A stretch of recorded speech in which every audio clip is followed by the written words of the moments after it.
You're watching Phone Arena's video preview of the Samsung Pixon. This is the second model of the manufacturer with an 8 megapixel camera intended for the European market. The first one was the Innovate, which had a smaller 2.8-inch display and is a slider based on the Symbian S60 operating system. As you can see, both their backs are similar and look like a camera. Samsung claims that Pixon not only has the appearance of such, but it also offers good camera capabilities.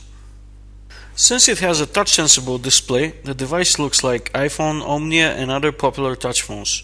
Its display is 3.2-inch with a resolution of 240 by 400 pixels, which is standard for a widescreen. Unfortunately, it only supports 262,000 colors instead of 16 million as in the iPhone.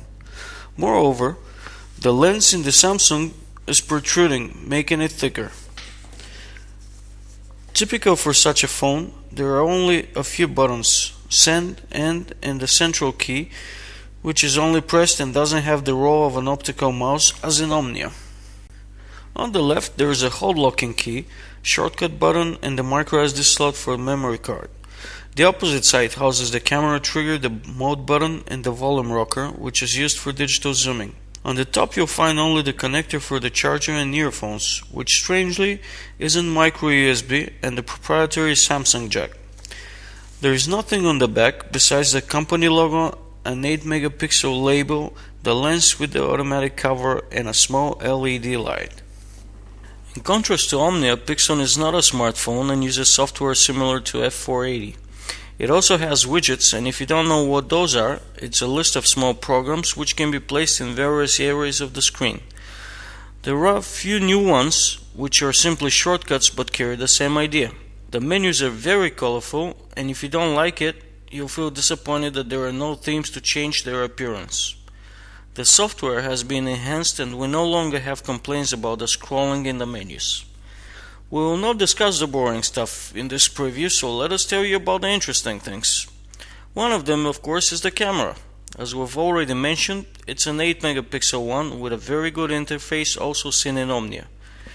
However, the interface is ugly because it's not color one, but it gives fast access to many options including scenes, shooting modes and settings.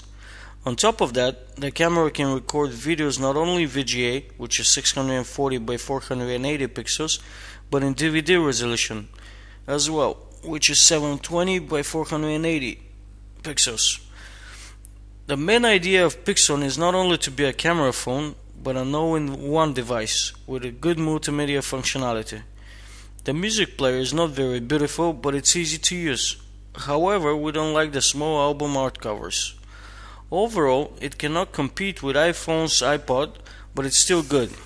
Same as in the musical line Beat Edition, here we have a music recognition feature, which is similar to Sony Ericsson's Track ID.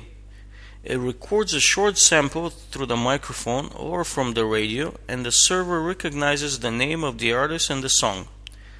Just like Omnia, Pixon tries to take the multimedia crown from the iPhone by offering DivX and XviD support, so you can play videos without having to convert them. This allows the easy viewing of high quality videos on the 3.2-inch display, but we'll find out if it supports all formats in our review.